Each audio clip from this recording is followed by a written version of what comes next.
જો કે જ્યારે વાત સમસ્યાની હોય ત્યારે વધુ એક પરેશાનીની વાત કરીએ અને આ છે અમદાવાદમાં પરેશાનીની લાઈન।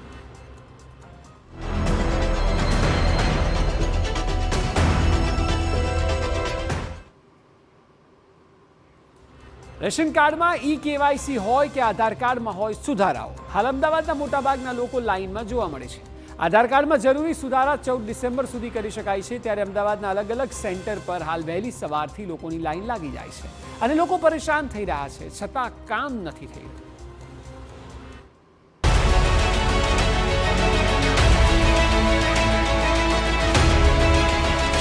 અમદાવાદવાસીઓ કતારમાં છે। લાઈનનો કોઈ નથી આધાર।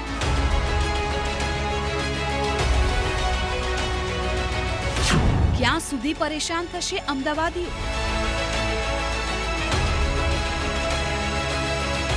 પોતાના આધાર કાર્ડમાં સુધારો કરવા આ લોકો વહેલી સવારથી જ લાઈનમાં લાગી ગયા છે। આ લાંબી લાઈન જોઈને આપને ચક્કર આવી જશે, પરંતુ હાલ અમદાવાદના અનેક વિસ્તારોમાં આવી જ હાલત છે।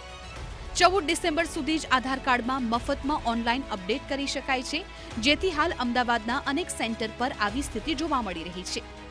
સરકારી યોજનાઓમાં ફરજિયાત સંપૂર્ણ નામનો આગ્રહ રાખતા આધાર કાર્ડ વગર કોઈ પણ સરકારી યોજનાનો લાભ મળશે નહીં, તે બાબતના કારણે હાલ લોકો હેરાન પરેશાન થઈ રહ્યા છે।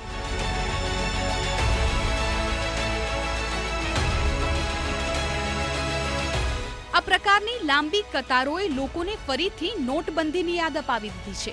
4 થી 5 કલાક સુધી લાઈનમાં ઊભા રહ્યા બાદ જો કોઈ ડોક્યુમેન્ટ અધૂરું હોય અથવા તો ડોક્યુમેન્ટનો અભાવ હોય તો બીજા દિવસે ફરીથી લાંબી લાઈનનો સામનો લોકોએ કરવો પડી રહ્યો છે।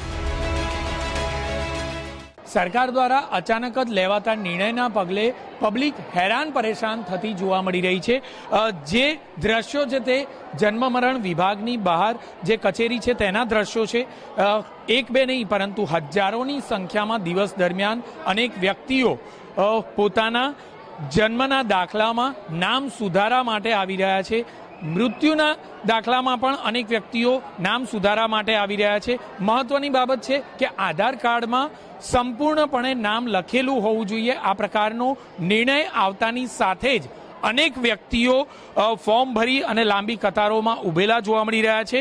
જે મુદત છે તે મુદત કેટલાક મહિનાઓની આપવી જોઈતી હતી, પરંતુ અચાનક જ આ નિર્ણય થોપી દેવામાં આવ્યો, જેના કારણે પ્રજા હેરાન પરેશાન છે, જેના કારણે લાંબી કતારોમાં કલાકો સુધી ઊભા રહ્યા બાદ લોકો આખરે જન્મના દાખલામાં નામ સુધારો કરી રહ્યા છે।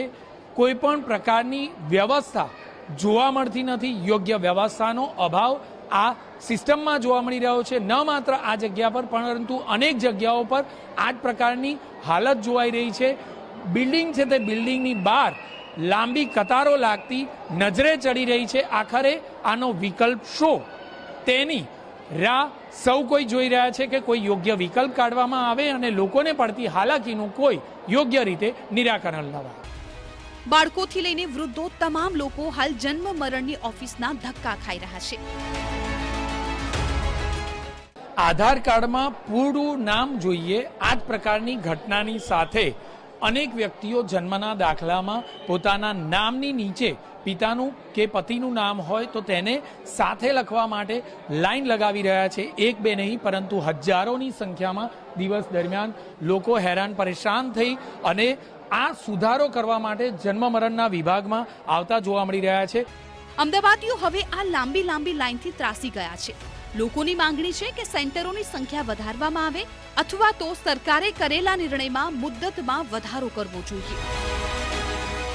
બર્થ સર્ટિફિકેટ માટે ચેન્જ કરવા માટે હું 3 કલાકથી લાઈનમાં ઊભી છું। હજી બી હું ટોકન માટે બી લાઈનમાં જ ઊભી છું અને સરકારે આની માટે આગળ ને આગળ કંઈક ને કંઈક પ્રવૃત્તિ કરવી જોઈએ કે જેનાથી આટલી લાઈનમાં અમારે ઊભી રહીને આટલી હેરાનગતિ, એક લેડીઝ થઈને આટલી લાઈનમાં ઊભા રહે, ધક્કા મૂકી કરી આગળ કેટલી લોકો અમારી સાથે અન્યાય કરે અને વચ્ચે ઘૂસી જાય છે, એ ઘણું બધું થાય છે। સરકારે આની સામે કડક પગલાં લેવા જોઈએ।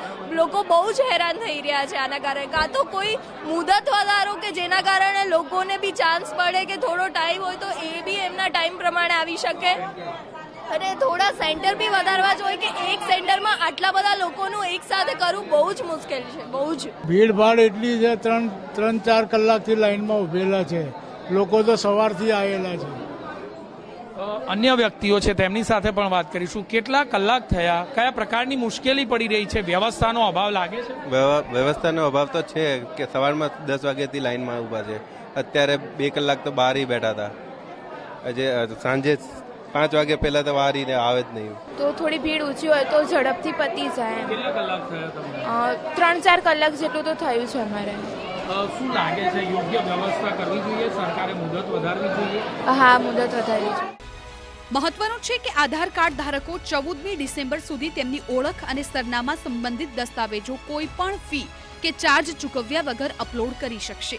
આધાર કાર્ડ, રેશન કાર્ડ, મતદાર ઓળખ કાર્ડ, સરકાર દ્વારા જારી કરાયેલ ઓળખપત્ર અને સરનામાનો પુરાવો જેમ કે રહેઠાણનું પ્રમાણપત્ર, પાસપોર્ટ, ઓળખ અને સરનામા બંનેના પુરાવા તરીકે માન્ય છે. જેના કારણે રેશન કાર્ડમાં ઈ-કેવાયસી હોય કે પછી હોય સરકારની અલગ અલગ યોજનાઓ, આ તમામ માટે આધાર કાર્ડ જરૂરી બની જાય છે. જેથી હાલ અમદાવાદીઓ એક બાદ એક લાઇનમાં જ લાગેલા જોવા મળી રહ્યા છે. અમદાવાદથી જિગ્નેશ પટેલ સાથે